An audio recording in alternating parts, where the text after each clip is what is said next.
Kita akan memulai ibadah Minggu Prapaskah yang pertama. Jemaat dipersilahkan untuk saat hening sejenak.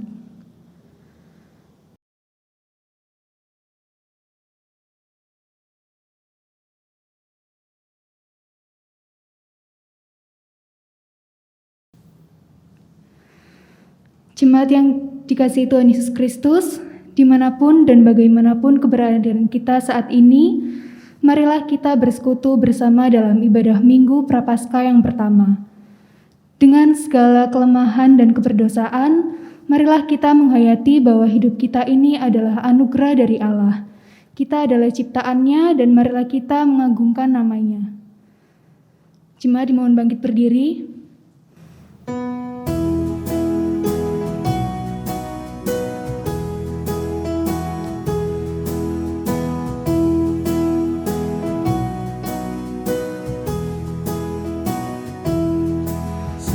Semua yang tercipta, hai alam semesta, agungkan nama Tuhan dan puji kasih-Nya. Matahari, bulan, bintang, burung-burung, ikan-ikan, seluruh marga satwa di gunung dan lembah.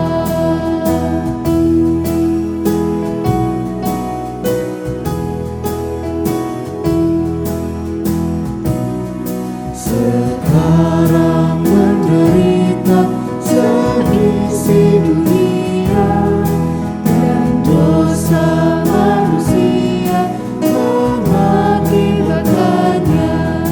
Tapi Yesus pun sengsara bagi kita yang bersalah, terhapus dosa kita di salib Golgota.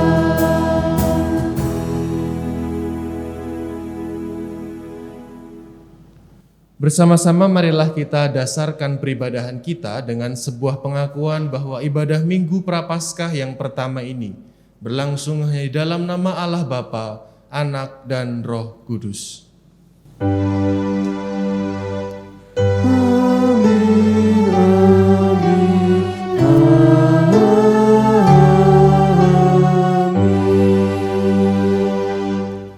Tuhan beserta saudara sekalian. Dan beserta saudara juga. Dipersilahkan duduk kembali. Umat yang terkasih, tanpa terasa kita sudah memasuki Minggu Prapaskah yang pertama. Meski situasi belum membaik, tetapi kita boleh bersyukur karena vaksin sudah diproduksi dan perlahan-lahan kita telah beradaptasi untuk tetap hidup di tengah pandemi ini. Ketika kita menengok ke masa yang lalu, kita melihat bahwa ada banyak hal yang telah berubah. Namun ada satu hal yang tinggal tetap sampai hari ini, yaitu kasih setia Allah kepada kita semua, ciptaannya, bahkan Dia sebut bahwa kita adalah biji matanya.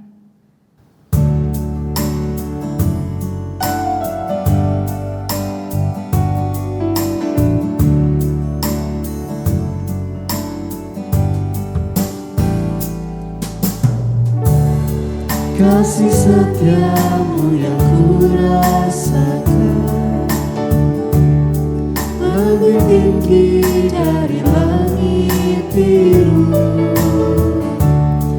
Kebaikanmu yang tak kau nyatakan lebih dalam dari lautan. Berkat-Mu yang telah ku terima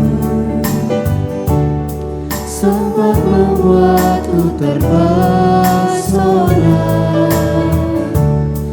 Apa yang tak pernah kupikirkan, itu yang Kau sediakan bagiku.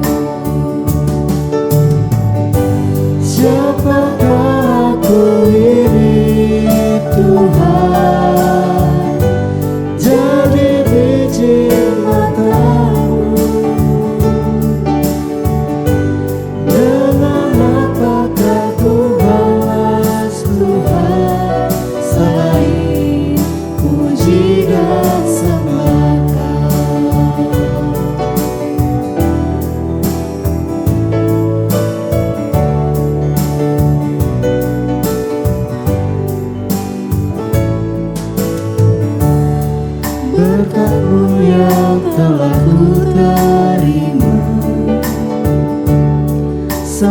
membuatku terpesona.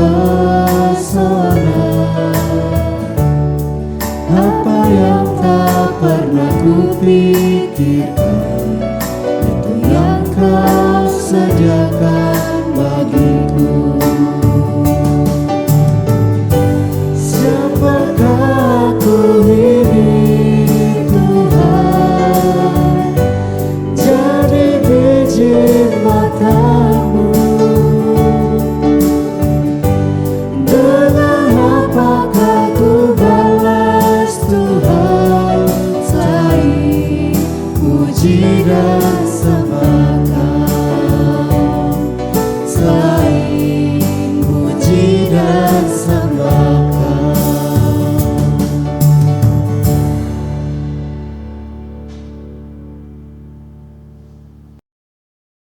Allah senantiasa menuntun kita melewati masa-masa sulit dan tidak meninggalkan kita dalam lembah kekelaman. Meski seringkali apa yang kita lakukan tidak sesuai dengan kehendak-Nya, Ia tetap setia. Mari sejenak kita merenungkan dan mengakui segala dosa dan kesalahan kita. Jemaat dipersilakan untuk berdoa secara pribadi.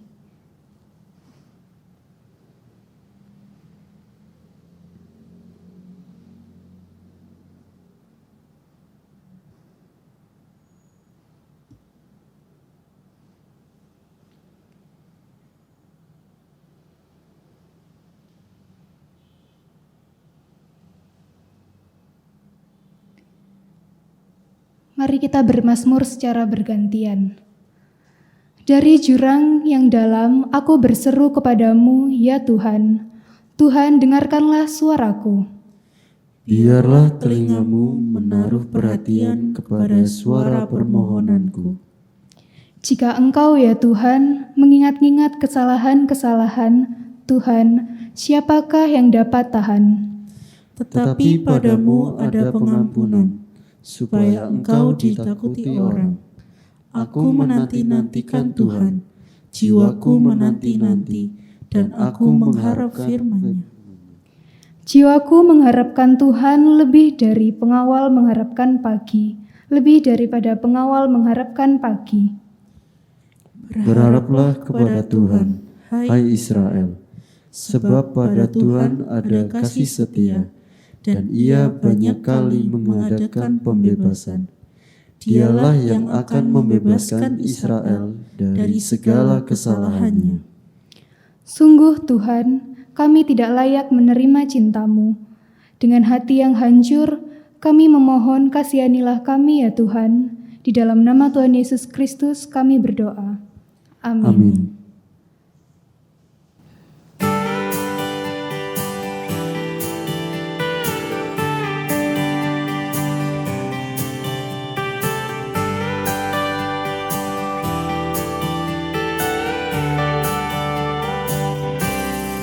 Ku diberikan hidup baru oleh Yesus Tuhanku. Irama lagu paling mulia, hidup kasih yang merdu. Hatiku bersukacitalah, bersukacitalah, bersukacitalah. Hatiku bersukacitalah di dalam Yesus Tuhanku.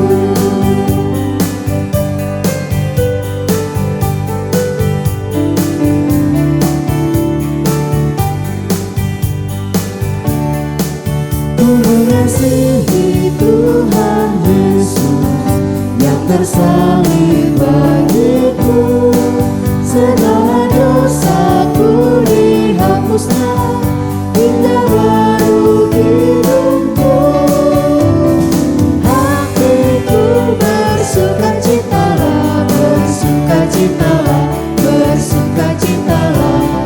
Hatiku bersukacitalah di dalam Yesus Tuhanku.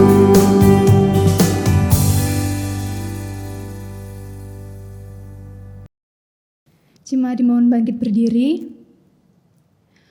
Bagi kita yang telah mengaku dosa dengan bersungguh-sungguh dan berjanji untuk hidup dalam pertobatan, Terimalah berita anugerah dari Tuhan yang tertulis dalam Roma 8 ayat 38 sampai 39 yang berbunyi demikian.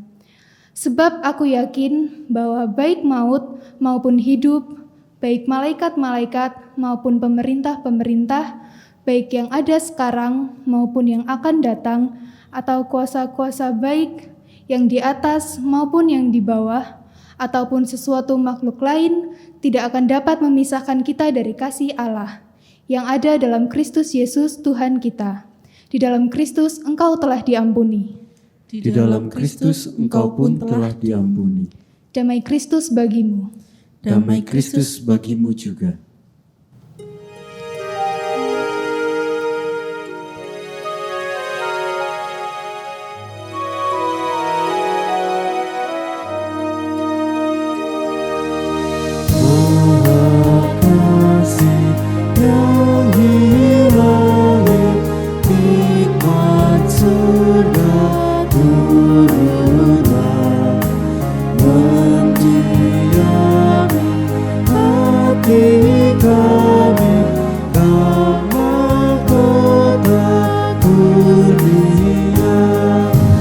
Yesus kau berlimpah rahmat, sumber kasih yang besar.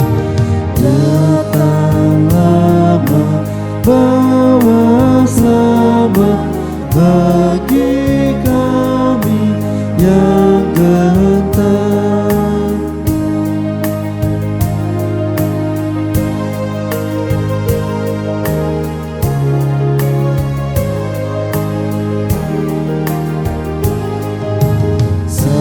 Sempurnakan ciptaanmu, bersunoda dan jelas. Tunjukkanlah bumi baru yang penuh bahagia.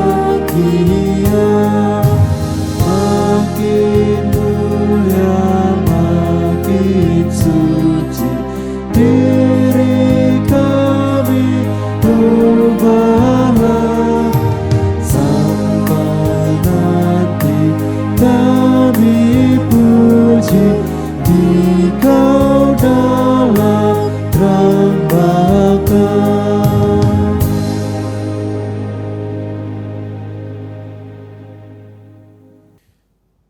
Marilah kita bersama-sama merenungkan, mendengarkan firman Tuhan. Oleh sebab itu kita mohon tuntunan Tuhan, kita berdoa.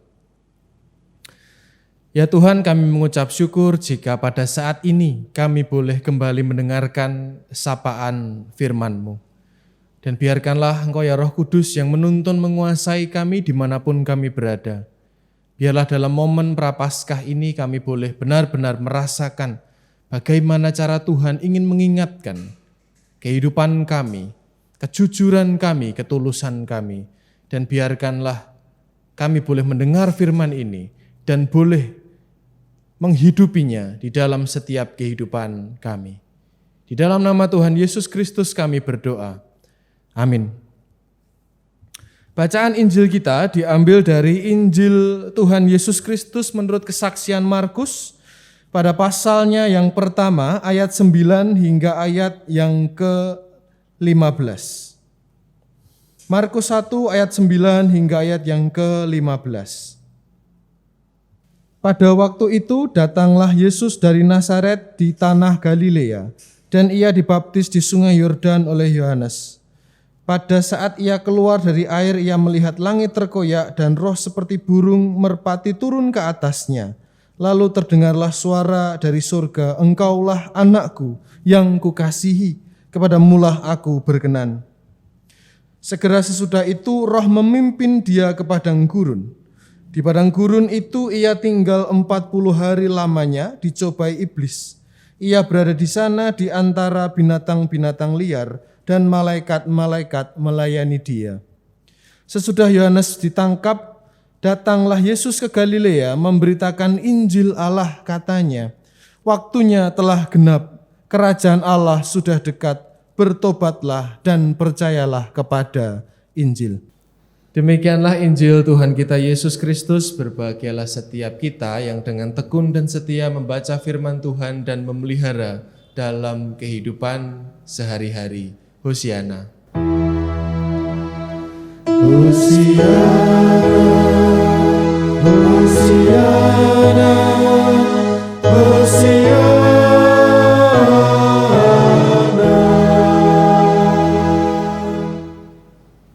Shalom Bapak Ibu Saudara yang terkasih dalam Tuhan Yesus Kristus. Kita senantiasa menaikkan syukur kita kepada Tuhan karena kita boleh memasuki Minggu Prapaskah yang pertama. Jadi ketika kita kemarin di hari Rabu merayakan Rabu Abu, meskipun kita tidak mengoleskan, tapi biarkanlah simbol itu kita hidupi dalam diri kita, bahwa kita sudah mulai memasuki masa di mana kita diajak untuk memeriksa diri kita lebih dalam. Memeriksa kemurnian dan ketulusan cinta kita kepada Tuhan. Kemauan kita untuk bertobat begitu. Karena memang teks yang dihidupi adalah bagaimana Yesus itu dibaptis oleh Yohanes Pembaptis, dan Yohanes Pembaptis sendiri berseru tentang pertobatan begitu. Di ayatnya yang keempat, bertobatlah dan berilah dirimu dibaptis dan Allah akan mengampuni dosamu begitu. Nah, teks kita Bapak Ibu Saudara sekalian pada saat ini berbicara bagaimana Yesus akhirnya berjumpa dengan saudaranya yakni Yohanes Pembaptis. Dan di sanalah Yesus akhirnya dibaptiskan, dan akhirnya di situ ada simbol Trinitas yang kuat yang hadir di sana. Ini ketika ada Yesus sendiri hadir sebagai anak, lalu kemudian yang suara dari langit menunjukkan bagaimana Bapa yang bersuara, lalu kemudian hadirlah merpati begitu sebagai perlambang dari Roh Kudus begitu. Sebagai awal karya Yesus, yakni ketika Sang Allah Tritunggal itu berkarya bersama-sama untuk boleh akhirnya menyelamatkan manusia. Pertanyaan yang cukup menggelitik Bapak Ibu. Loh, katanya baptis itu mengingatkan kita tentang pertobatan. Lah kalau Yesus dibaptis berarti Yesus bertobat. Kalau Yesus bertobat berarti Yesus adalah orang berdosa. Seakan-akan logika itu mengajak kita berpikir ke sana, akan tetapi dibaptisnya Yesus itu yang pertama-tama bukanlah tentang bagaimana dia berdosa, tapi ketika Yesus menjadi manusia seutuhnya, itu menandakan bahwa setiap manusia itu haruslah mengalami yang namanya pertobatan. Dia menjadikan dirinya teladan untuk setiap orang-orang pada saat itu, terkhusus untuk setiap kita. Bagaimana setiap manusia yang punya kerapuhan, yang punya kerentanan, yang penuh dengan kepura-puraan, itu haruslah bertobat. Dan ini adalah momen yang begitu luar biasa, momen yang pas, momen yang tepat untuk kita melakukan itu, memperkuat doa-doa kita. Bagaimana kita bersedekah seperti yang sudah dibahas di Rabu Abu gitu ya. Kemudian berpuasa apapun puasa kita menggunakan durasi waktu, ataupun mungkin pantang sesuatu, yaitu apa yang menjadi keputusan kita. Intinya adalah bagaimana kita menahan ego kita menahan keakuan kita di hadapan Allah. Bapak Ibu Saudara sekalian, ketika berbicara tentang pembaptisan gitu, adakah di antara kita yang ketika setelah baptis atau mungkin sidi begitu ya, itu dirayakan oleh keluarganya? Kalau saya secara pribadi tidak gitu ya, karena kami sidi bareng-bareng, saya dan kakak-kakak saya sidi bersama gitu, tapi tidak ada perayaan. Tapi yang setahu saya itu kalau teman-teman kita, saudara-saudara kita di Indonesia Timur yang masih menghidupi tradisi di sana, kalau punya anak baptis ataupun yang anaknya sidi begitu, melakukan perayaan paling tidak dirayakan oleh keluarga, makan bersama gitu. Karena keluarga istri saya ketika anak terakhirnya itu di sidi begitu, ada sebuah perayaan yang dinamakan juga Biston, pengucapan syukur sidi, dan akhirnya mengundang banyak orang untuk mengucap syukur bersama-sama. Apakah salah? Oh tidak, ini merupakan momen yang sangat baik ketika satu lagi anak Tuhan itu boleh mengaku imannya secara dewasa. Nah, pertanyaannya, kalau ada di antara kita yang merayakan, apakah Yesus merayakan baptisannya begitu? Nah, kita bisa melihat Markus 1 ayat yang ke-12, menarik ini Bapak Ibu ya. Segera sesudah itu Roh memimpin dia ke padang gurun. Jadi setelah dibaptis gitu ya. Ada kata segera sesudah itu, saya garis bawahi di sini. Seakan-akan memang tidak ada waktu yang disediakan untuk diam ataupun ngobrol dengan orang, tapi segera sesudah itu, seperti seakan-akan tergesa-gesa gitu. Dan Yesus nampaknya merayakan baptisannya, yakni dengan cara masuk ke padang gurun. Ya, ini menjadi sebuah simbol untuk kita pelajari bersama-sama. Yang pertama adalah bagaimana tentang perubahan. Mengapa kok gurun itu disebut atau bisa menjadi simbol perubahan yang begitu luar biasa? Ya memang kita orang Indonesia itu kan tidak akrab apalagi ya. Nggak pernah mungkin ya ke gurun, mungkin 1-2 pernah, mungkin yang pernah pergi ke Yerusalem atau ke daerah Timur Tengah begitu. Tapi satu hal yang menjadi perbedaan mendasar, perubahan yang ekstrim adalah cuaca dari gurun itu sendiri. Mengapa? Kalau siang, kalau pagi ke sore begitu ya, itu katanya panasnya itu teriknya itu setengah mati begitu. Jadi sampai di kulit itu menusuk saking panasnya begitu. Bahkan orang kalau kekurangan minum, dehidrasi dengan panas yang sedemikian besar, itu bisa mengakibatkan metabolismenya kacau. Karena produksi keringat yang berlebih tapi asupan airnya kurang gitu ya. Kayak kalau nonton film orang di gurun itu kehabisan air itu seperti nyawanya terancam. Tapi di satu sisi yang lain, ketika malam hari itu yang datang itu cuaca dingin yang sangat-sangat menusuk gitu. Dan itu adalah tempat yang sangat terbuka begitu ya.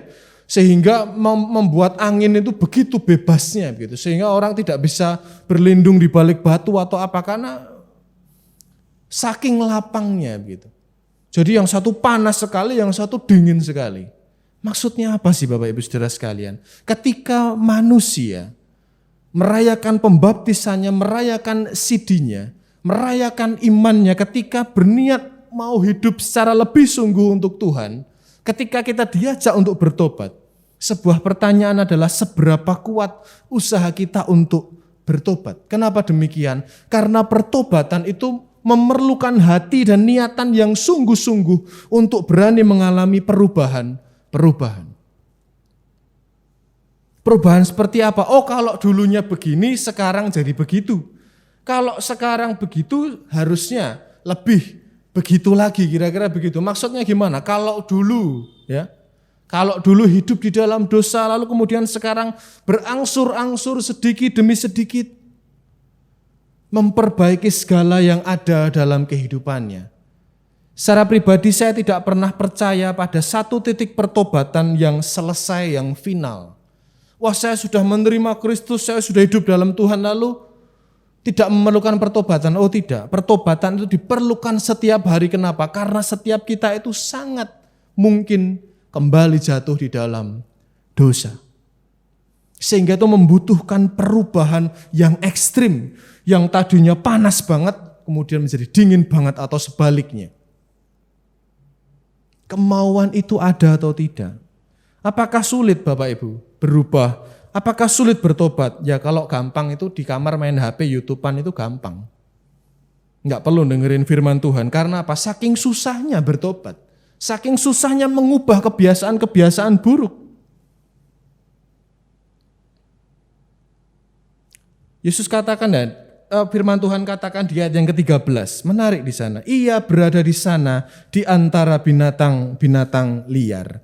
Dan kita tahu binatang-binatang liar gurun itu, kalau yang hobinya nonton National Geographic itu, binatang-binatang malamnya itu kan tiba-tiba bisa ada ular derik, tiba-tiba bisa ada kalajengking, yang racunnya itu bisa membunuh dalam waktu hitungan detik begitu. Maksudnya apa? Ketika kita mau berubah, ketika kita mau memperbaiki diri, akan selalu ada yang mengancam. Ancamannya apa sih? Misalkan kalau kita melakukan kebiasaan-kebiasaan yang tidak baik, lalu kemudian mencoba memperbaiki diri, itu akan ada orang yang ngomong, wih saiki ngene rek, wih saiki ngene rek. Ada tukang atau divisi Maido dalam kehidupan kita. Bapak Ibu tahu Maido ya? Maido itu kalau kita berbuat apa, berupaya apa, lalu kemudian dimentai sama orang. Dicela tutok tapi cuma sekedar dianggap main-main gitu. Wah saiki suci rek arek iki rek gini gitu. Selalu ada yang liar-liar yang menyekitari kita ketika kita ingin berubah. Ada sebuah perubahan yang harus mulai pelan-pelan kita upayakan. Kenapa? Karena ketika kita membaca bagaimana Yesus dibaptis itu haruslah mengingatkan kita pada makna baptisan kita. Mengingatkan kita pada momen sidi kita. Sudah sejauh apa atau sudah seniat apa kita berubah. Kalau tidak, jangan-jangan kita menganggap baptisan ataupun sidi sebagai hal yang remeh. Kita menganggap kemurahan Allah sebagai hal yang murahan. Dan tentunya itu sangat tidak disukai oleh Tuhan. Kemudian yang kedua Bapak Ibu, kita berbicara tentang kasih setia Allah karena tema kita adalah kasih setia Allah pada ciptaannya. Begitu. Nah ini ketika Yesus sudah selesai, begitu singkat cerita, karena memang dari Injil Markus tidak dijelaskan secara detail bagaimana Yesus hidup di padang gurun. Kemudian di Markus 1 ayat yang ke-13, sesudah Yohanes ditangkap, datanglah Yesus ke Galilea memberitakan Injil Allah. Kita melihat sebuah proses ya, baptisan, lalu kemudian gurun, lalu kemudian di situ seakan-akan ada sebuah pemurnian lagi. Bukankah lebih baik, ini kalau logika manusia, bukankah lebih baik Yesus itu menujunya kemana? Ke Yerusalem. Kenapa? Karena di sanalah pusat peribadahan. Di sanalah ada bait Allah dan orang Israel menganggap disitulah Allah bersemayam. Bukankah seharusnya Yesus membaktikan dirinya masuk ke Yerusalem, kota yang kudus, suci dan mulia itu. Tapi justru Yesus memulai karyanya di Galilea. Seperti apa sih Galilea? Sedikit saja, saya akan utarakan satu ayat. Yohanes 7 ayat yang ke-52. Jawab mereka, apakah engkau juga orang Galilea? Selidikilah kitab suci dan engkau akan tahu bahwa tidak ada nabi yang datang dari Galilea. Seakan-akan mau ngomong apa? Enggak mungkin ada orang baik datang dari Galilea. Karena stigma masyarakat pada saat itu orang Galilea adalah orang yang terpinggirkan, tidak terdidik, orangnya kasar, hobinya curang, isinya tempat-tempat jahat semua. Ada sebuah hal yang ekstrim, kenapa Yesus tidak datang ke Yerusalem, tapi justru Yesus datang ke Galilea. Karena memang Bapak Ibu Saudara sekalian, Yesus sebagai Allah, dia tahu mana yang membutuhkan uluran cinta kasih-Nya. Yakni seperti orang-orang yang ada di Galilea, yang dicemooh, yang dianggap buruk, yang penuh dengan penderitaan. Justru di sanalah Yesus hadir. Bukan di bait Allah yang dibanggakan, bukan di tempat yang dikatakan bahwa Allah bersemayam di sana, tapi justru Allah bersemayam di Galilea. Apa buktinya? Yesus datang ke sana. Ini semakin menguatkan bagaimana masa Prapaskah ini Bapak Ibu Saudara sekalian. Mengingatkan bahwa Kristus ataupun Tuhan itu tidak hanya bisa kita cari dalam gedung gereja, tapi tempat di mana di sana ada penderitaan yang mungkin selama ini tidak tersentuh. Kenapa? Enggak mungkin di sana itu bisa diampuni oleh Allah, karena di situasinya orang-orang jelek. Justru di sanalah Yesus ada. Lah kalau kita mau mengaku sebagai pengikut Kristus, justru di sanalah kita harus ada. Di tengah-tengah masa pandemi ini. Sekali lagi isu yang menurut saya harus kita waspadai adalah kita tidak peduli kepada yang lain. Loh yang penting kan physical distancing mas, aman. Iya akhirnya kita jaga diri, akhirnya kita apa? Mementingkan diri. Tapi tidak itu. Bagaimana cara kita bertanya kabar, menawarkan apa yang bisa kita bantu.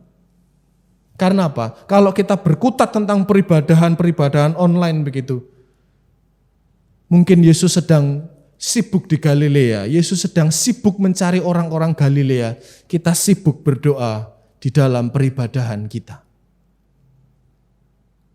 Galilea adalah simbol penderitaan dan untuk itulah kenapa kita sekarang tidak menyanyikan lagu ordinar itu bukan haleluya tapi Hosiana yang artinya Tuhan tolonglah.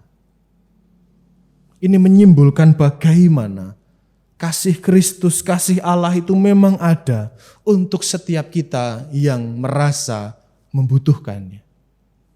Kasih Allah itu datang kepada setiap orang-orang yang rapuh, orang-orang yang punya cap Galilea, orang-orang yang dianggap buruk oleh masyarakat. Justru di sanalah Kristus hadir. Oleh sebab itu di firman pada saat ini, perenungan sabda pada saat ini, yang pertama kita diingatkan, kita diajak mengingat baptisan kita. Sidi yang sudah kita akui secara dewasa, sudah seniat apa, sudah sejauh apa, sudah sekuat apa aku berjuang untuk bertobat setiap hari. Dan kita tahu bahwa cinta dan kasih setia Allah itu ada untuk setiap kita. Tinggal bagaimana kita pilih berada di Yerusalem, ataukah kita juga adalah kumpulan orang-orang Galilea yang membutuhkan cinta dan uluran kasih Tuhan. Selamat memasuki Minggu Prapaskah yang pertama. Selamat merasakan dan selamat untuk memeriksa diri. Dan biarkanlah kita boleh semakin dimurnikan dalam pertobatan kita. Tuhan memberkati. Hosiana. Amin. Marilah kita mengambil saat hening sejenak.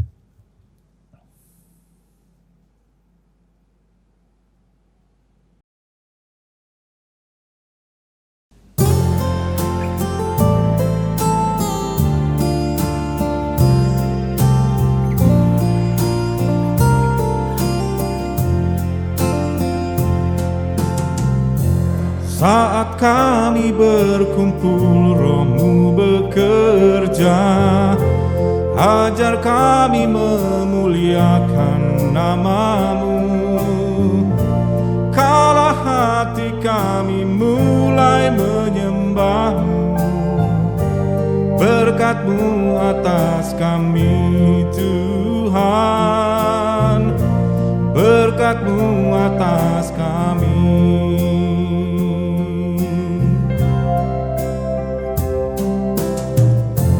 Saat kami berkumpul, Roh-Mu bekerja.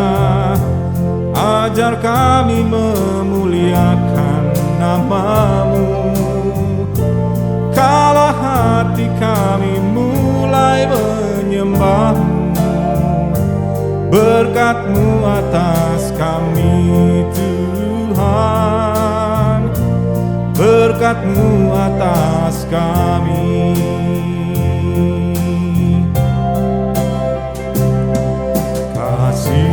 Tuhan tak berkesudahan, tak habis-habisnya rahmat-Nya.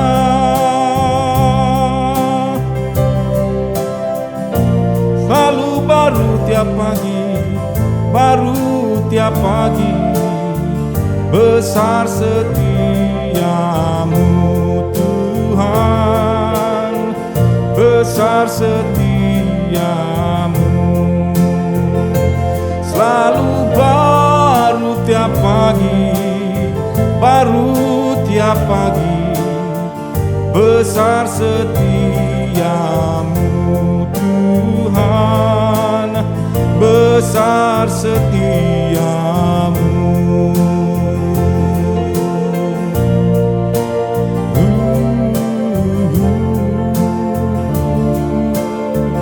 Besar setia-Mu.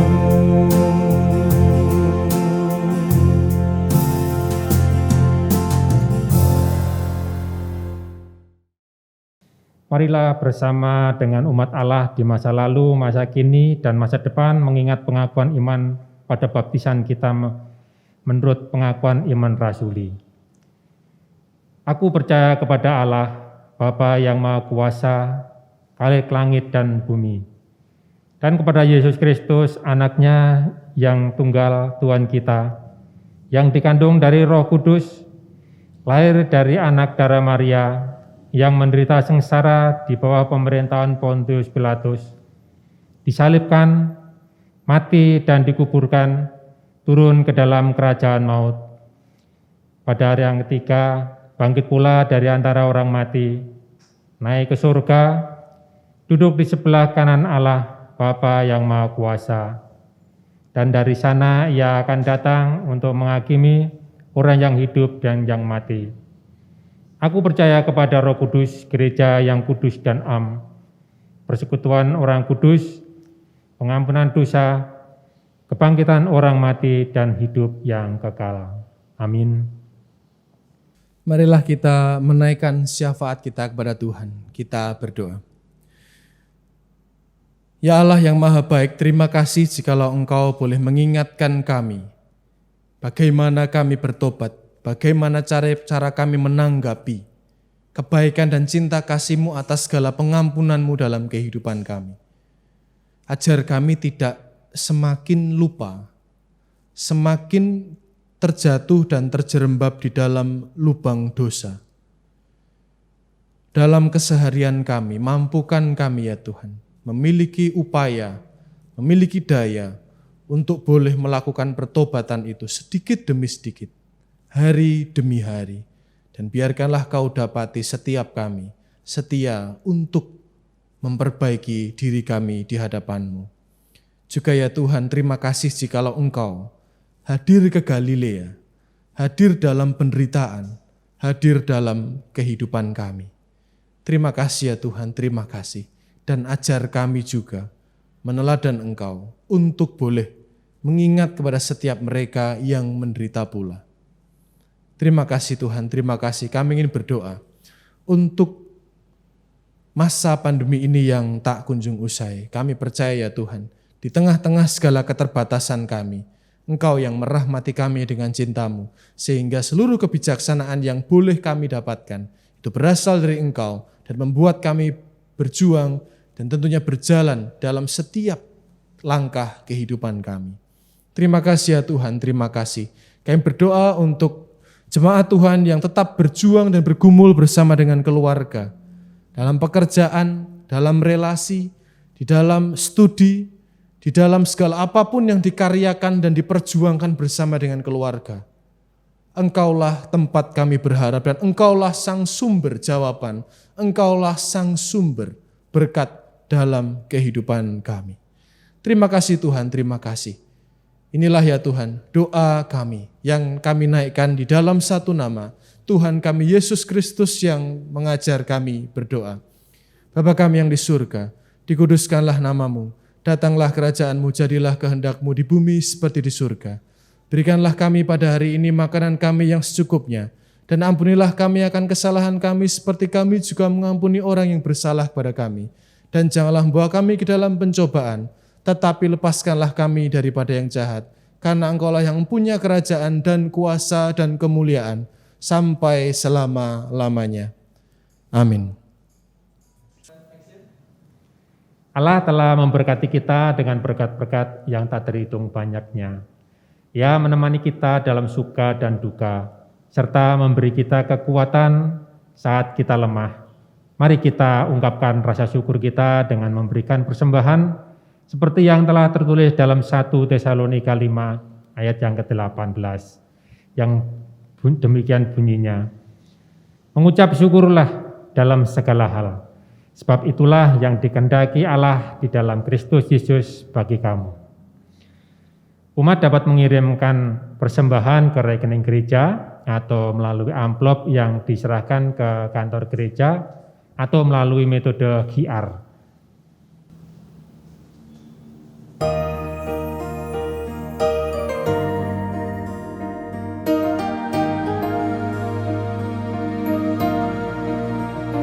Sekarang bersyukur, hai hati hulu tadi, sempurna dan besar segala karya-Mu, diberinya kitab-Mu, anugerah dan berkat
di dalam hidup kita, kasih-Nya tak terberi, mengasuh anaknya, karunia-Nya besar seluas dunia.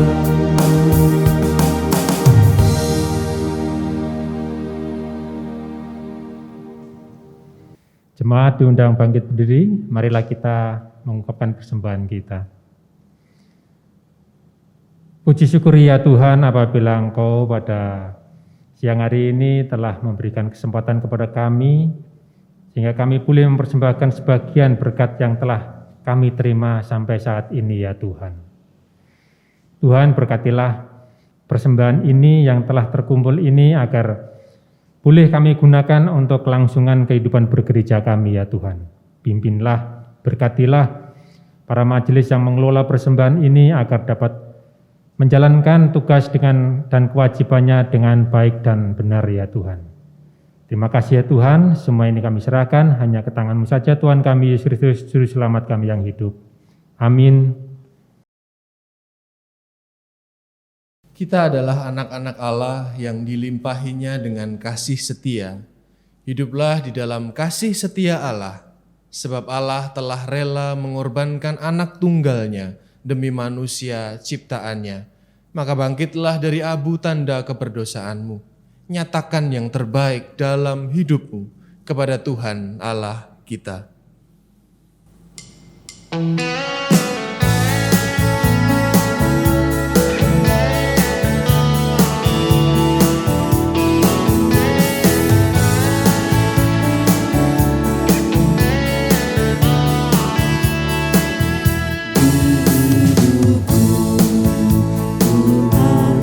Sobat saya yang senantiasa berjalan sertaku, masa gelap dibuatnya terang ceria. Itulah Yesus Juru Selamatku. Ku tak cemaskan jalan yang baik turun, lewat lembah dan gunung yang terjal, sebab Tuhan berjalanlah di sampingku, memimpinku ke negeri yang kekal.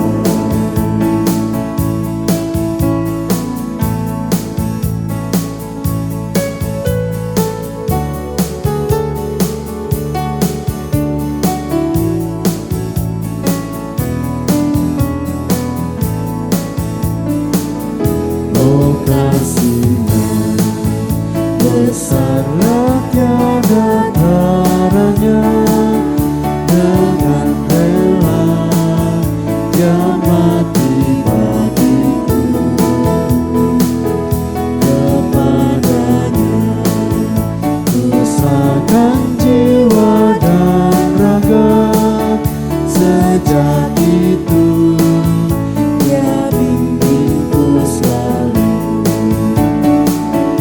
Ku tak cemaskan jalan yang baik turun, lewat lembah dan gunung yang terjal, sebab Tuhan berjalanlah di sampingku, memimpinku ke negeri yang kekal.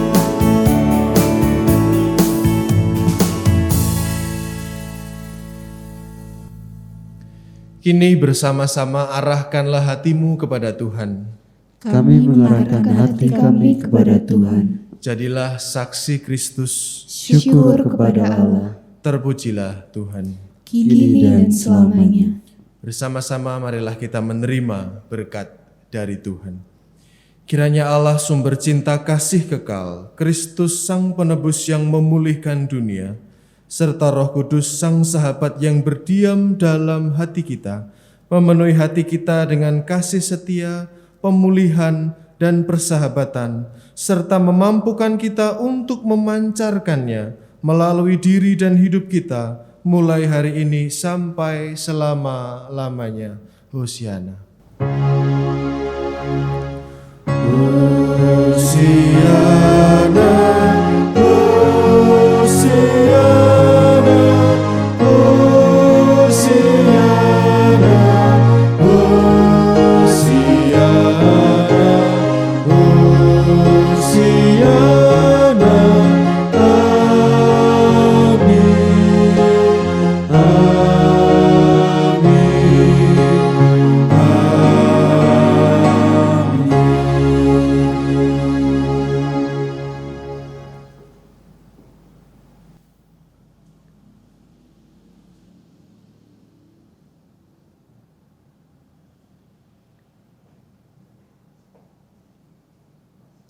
Ibadah hari ini telah usai. Selamat memasuki Minggu Prapaskah yang pertama. Tuhan Yesus memberkati.